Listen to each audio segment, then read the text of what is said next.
नमस्कार किसान भाइयों, आर की वीडियोस में आपका पुनः स्वागत है। स्क्रीन पर आप लाइव देख सकते हैं, ये प्योर सोनाली का मिक्स चेक्स है। यदि डे की बात करी जाए तो आज इसको 16वां दिन हो चुका है। हमने अभी तक इसमें 2 वैक्सीन करी हैं। 7वें दिन हमने इसमें एफेस्ट्रेन करी थी और 14वें दिन इसमें गंबोरो वैक्सीन करी थी। और लास्ट वैक्सीन जो लसोटा की वैक्सीन है वो हम 21वें दिन करेंगे। लसोटा, ये दोनों वैक्सीन जो रहती हैं रानीखेत के लिए रहती है और जो 14वें दिन जो वैक्सीन रहती है वो गंबोरो बीमारी की रहती है। 16वें दिन के मैनेजमेंट के रूप में हमने जो नीचे का जो बरूदा था इसको उथल पुथल कर दिया है, ताकि जो इसकी बीट निकलती है और जो इससे गैस अमोनिया गैस बनती है इसमें किसी प्रकार की गैस न बने। यदि आप नीचे की साफ़ सफाई नहीं रखते हैं तो उसमें अमोनिया गैस बनने लगी। जब अमोनिया गैस बनने लगी तो बच्चा बीमार पड़ने लगेगा और चिक्स की मोर्टेलिटी होने लगी। इसीलिए हम नीचे बरूदा या धान की कोणी बिछाते हैं और उसको उथल पुथल करते रहें। 24 घंटे में सिर्फ एक बार इसको उथल पुथल करते रहें, जिससे कि नीचे किसी प्रकार की गैस न बने और बच्चा बीमार ना पड़े। आप देख सकते हैं कि 16वें दिन बच्चा काफ़ी तेज़ी से ग्रोथ कर रहा है। यदि बात करी जाए तो 16वें दिन हमने इसको ऑस्टोवेट प्लस बिमरॉल ये कंटिन्यू हम चलाते जा रहे हैं। स्क्रीन में देख सकते हैं, यह आधा लीटर का ऑस्टोवेट है और 30 ml की बिमरॉल है। यदि आप 1 लीटर का ऑस्टोवेट लाते हैं तो आप उसमें 60 ml का बिमरॉल मिलाएं और इसको हम कंटिन्यू चला रहे हैं। ऑस्टोवेट विमरॉल देने से जो बच्चे की ग्रोथ रहती है वह काफ़ी तेज़ी से रहती है, क्योंकि इसमें विटामिन मिनरल्स की मात्रा पर्याप्त रहती है, जिससे कि जो बच्चे की ग्रोथ और जो बच्चों की हड्डी में जो रहते हैं हड्डी की ग्रोथ में काफ़ी सहायक रहती है और काफ़ी तेज़ी से ये ग्रोथ करते हैं। आप देख सकते हैं कि बच्चे काफ़ी बड़े हो गए हैं। यदि इनके एवरेज वेट की बात करी जाए तो आज हमें हैंगर वाली मशीन से आप इनका एवरेज वेट करके दिखाएंगे।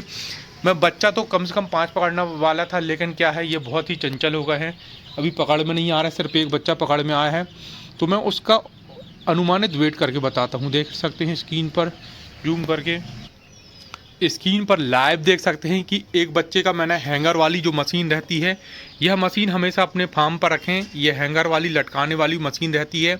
अभी देख सकते हैं कि इसका वेट 110 ग्राम है, यानी कि 16वें दिन जो बच्चे का बॉडी वेट है 110 ग्राम है। यदि अनुमानित देखा जाए तो बच्चे का बॉडी वेट 100 ग्राम से लगभग 140 ग्राम और 100-150 ग्राम तक हो गया है। अनुमानित 100 से 100-150 ग्राम तक हो गया है। एक बच्चे का बॉडी वेट करके बताया हुआ है कि आज 16वें दिन 110 ग्राम है।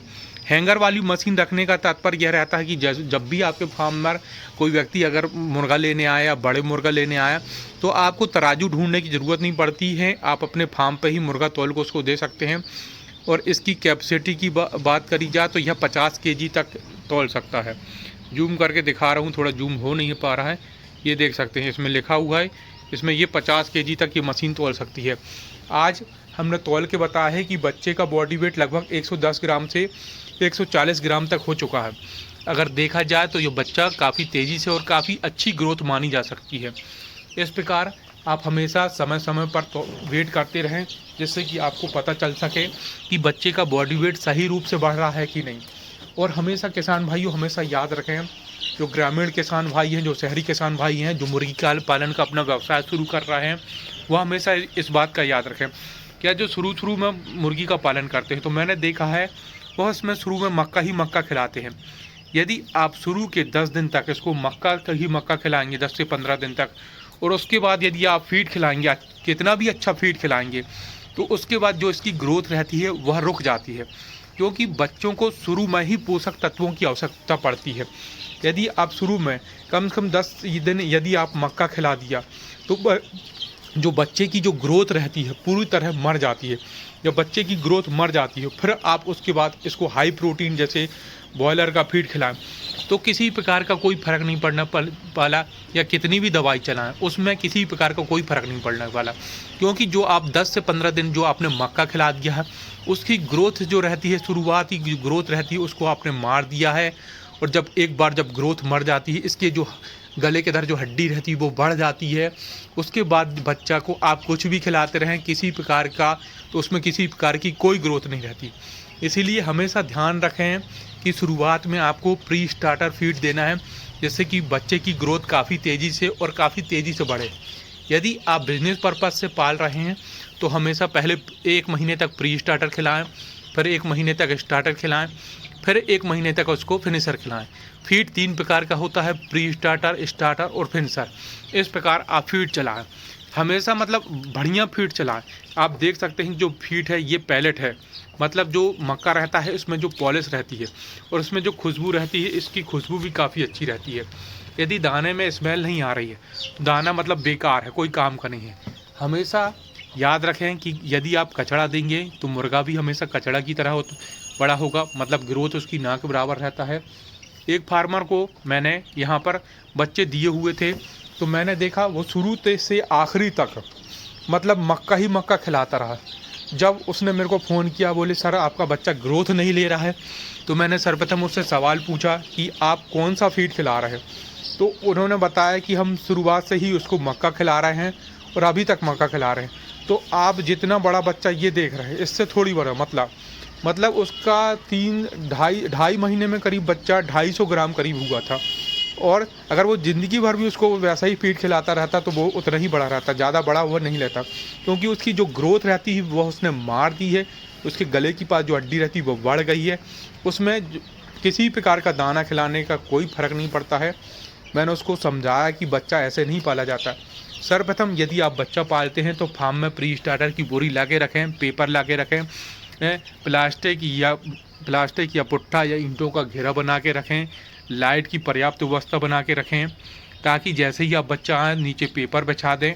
पेपर के बाद आप गोला घेरा बना दें और पर्याप्त रूप से उसमें हीटिंग कर दें। यदि यह सब चीज़ें करेंगे तो बच्चे की जो ग्रोथ रहती है काफ़ी तेज़ी से रहती है। आप मुर्गी पालन में एक सफल व्यवसायी बन सकते हैं।